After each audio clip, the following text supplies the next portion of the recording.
got the book Fancy Nancy by illustrated by Robin Preiss and written by Jan O'Connor. I'm going to show you exactly what questions to ask while you read this book so that you get the most out of it when you read with your child. The themes in Fancy Nancy are self-expression, uniqueness, individuality, family love and support, affirmation and kindness, imagination and creativity, confidence, and that's it. Okay. All right, I'm gonna be honest. At first, I was skeptical about Nancy. When I saw this illustration, I was like, Nancy seems a little materialistic. She seems a little, I don't know, extra.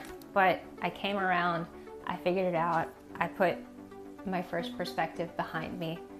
All right, let's get into it. So, not thinking about how much stuff Nancy has and her love of stuff. All right, integrate visual information. What can the illustrator show better with pictures than with words? All right, that is Nancy's fanciness. There is no way you can describe this with words. And that is gonna happen on every single page as you observe Nancy's fanciness. So, yeah, you can't put that into words. I think you gotta make that a picture. Okay, next question. Who is the main character and what is she like? That is Nancy, and she has a love for fancy things. You might call her like a little eccentric, but I don't know if that's too strong of a word. She's got a great vocabulary. She thinks of fancy words for everything. But yeah, maybe a little eccentric. She likes fancy things, makes everything fancy. But she's a nice kid. Okay, jumping forward a couple pages. Here we go. What problem is she facing and how does she propose to resolve it?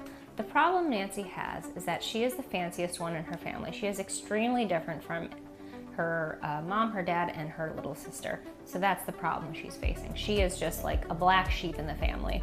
And how does she propose to resolve it? Follow-up question here. She gets inspiration at the grocery store. She is going to basically create a workshop at home, and she is going to teach her family to be fancy like her. She is going to give them a little fancy 101 workshop and teach them how to be fancy. She's going to bring them into her world of fanciness.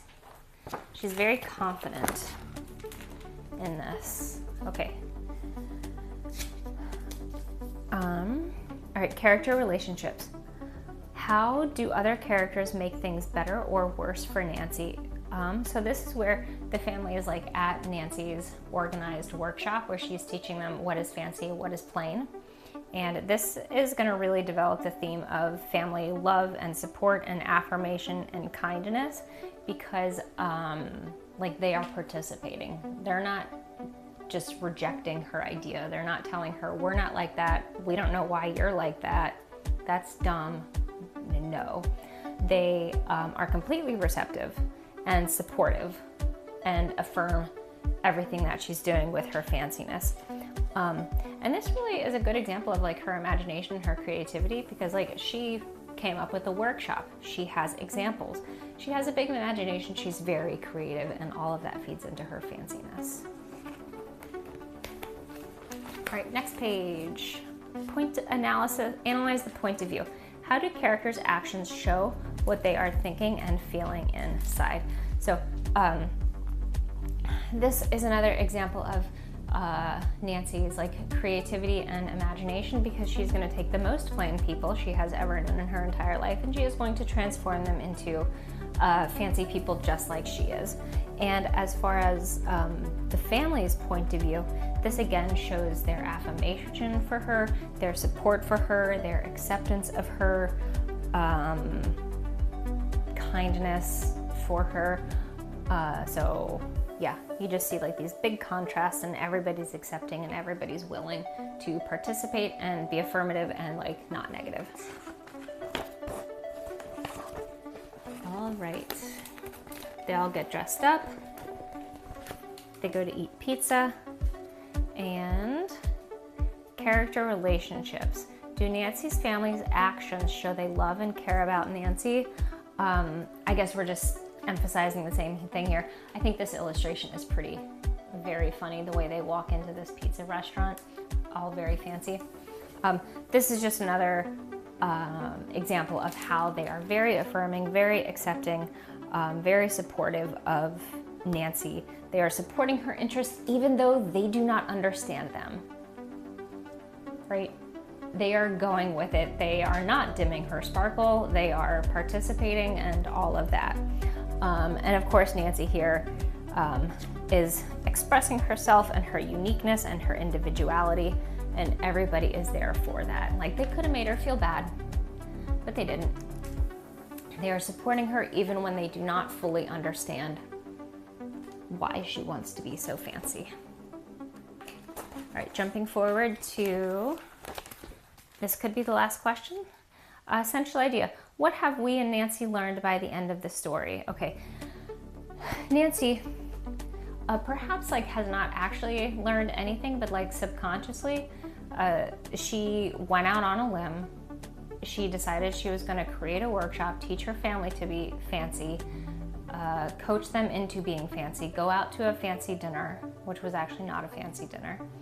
And she learned that it was safe to do all of that.